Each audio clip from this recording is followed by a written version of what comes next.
വിശദമായ വാർത്തയിലേക്കാണ്. ഇപ്പോൾ പുറത്തു വരുന്ന ഏറ്റവും പ്രധാനപ്പെട്ട ഒരു വാർത്തയാണ്. വിവാഹ വാഗ്ദാനം നൽകി പീഡിപ്പിച്ചെന്ന യുവ ഡോക്ടറുടെ പരാതിയിൽ റാപ്പർ വേടന് മുൻകൂർ ജാമ്യം. കസ്റ്റഡിയിൽ ചോദ്യം ചെയ്യേണ്ട ആവശ്യമില്ലെന്നും ജാമ്യം നിഷേധിക്കുന്നത് നീതി നിഷേധമാകുമെന്നും കോടതി പറഞ്ഞു. വിവരങ്ങളുമായി കാളിദാസ് ചേരുന്നുണ്ട്. കാളിദാസ്, വിവാഹ വാഗ്ദാനം നൽകി പീഡിപ്പിച്ചുവെന്ന യുവ ഡോക്ടറുടെ പരാതിയിലാണ് റാപ്പർ വേടന് മുൻകൂർ ജാമ്യം ലഭിച്ചിരിക്കുന്നത്. വിവരങ്ങൾ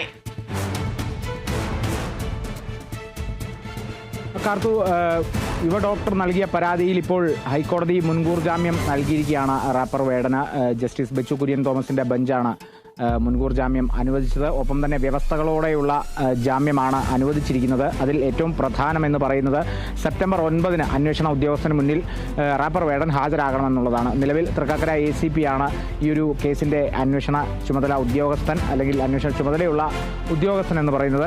അദ്ദേഹത്തിന്റെ നേതൃത്വത്തിലുള്ള സംഘമാണ് ഈ ഒരു കേസ് ഇപ്പോൾ നിലവിൽ അന്വേഷിച്ചുകൊണ്ടിരിക്കുന്നത്. ഇതിന്റെ ഒരു ഘട്ടത്തിൽ റാപ്പർ വേടൻ ഒളിവിൽ പോയി എന്നുള്ള തരത്തിലൊക്കെ പരാതി ഉയർന്നിരുന്നു. അതിനെ സംബന്ധിച്ച് കൊച്ചി സിറ്റി പോലീസ് കമ്മീഷണറും പ്രതികരിച്ചിരുന്നു. റാപ്പർ വേടനെ അറസ്റ്റ് ചെയ്യും, എന്നാൽ റാപ്പർ വേടൻ ഒളിവിലാണ് എന്നുള്ളതാണ് അന്ന് പറഞ്ഞിരുന്നത്. എന്നാൽ അതിനുശേഷം ഈ കേസ് പുരോഗമിക്കുന്ന നടപടിക്രമങ്ങൾക്കനുസരിച്ച് ഹൈക്കോടതിയുടെ ഭാഗത്തു നിന്നും ഒരു നിർദ്ദേശമുണ്ടായി.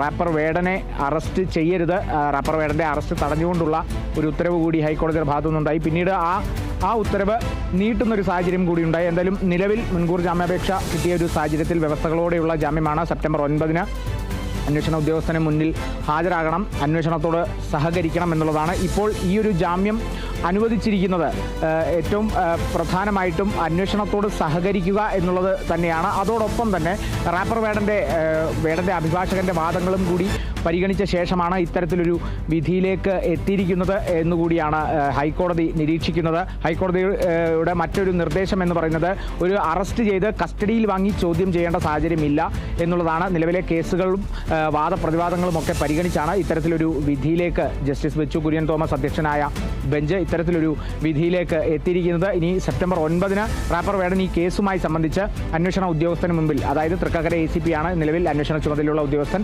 അന്വേഷണ ഉദ്യോഗസ്ഥന് മുമ്പിൽ ഹാജരാകണം, അന്വേഷണത്തോട് പൂർണ്ണമായും സഹകരിക്കണം എന്നുള്ളതാണ് ഏറ്റവും പ്രധാനമായും പറഞ്ഞത്. ഇതിനിടെ മറ്റൊരു പരാതിയും റാപ്പർ വേടനെതിരെ രംഗത്തുണ്ട്. ഗവേഷക വിദ്യാർത്ഥി നൽകിയ ഒരു പരാതിയുമുണ്ട്. ആ കേസ് ഒരു ഭാഗത്ത് പുരോഗമിച്ചുകൊണ്ടിരിക്കുകയാണ്.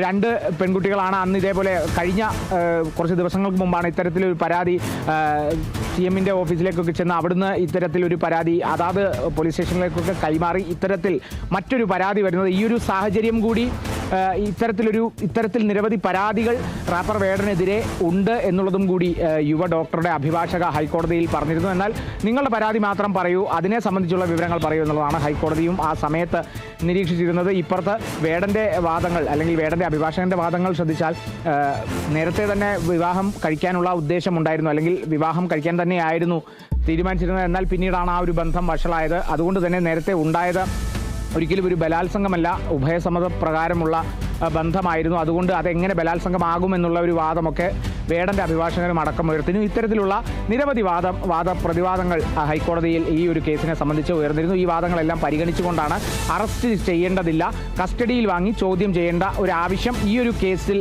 ഇല്ല എന്നുള്ളത് ചൂണ്ടിക്കാട്ടി റാപ്പർ വേടന് മുൻകൂർ ജാമ്യം അനുവദിച്ചത്. കാർത്തിക്, ശരി, വിവാഹ വാഗ്ദാനം നൽകി പീഡിപ്പിച്ചെന്ന യുവ ഡോക്ടറുടെ പരാതിയിലാണ് റാപ്പർ വേടന് മുൻകൂർ ജാമ്യം അനുവദിച്ചിരിക്കുന്നത്. കസ്റ്റഡിയിൽ ചോദ്യം ചെയ്യേണ്ട ആവശ്യമില്ലെന്നും ജാമ്യം നിഷേധിക്കുന്നത് നീതി നിഷേധമാകുമെന്നും ചൂണ്ടിക്കാട്ടിയാണ് കോടതി ജാമ്യം അനുവദിച്ചത്. കാളിദാസാണ് വിവരങ്ങൾ നൽകിയത്.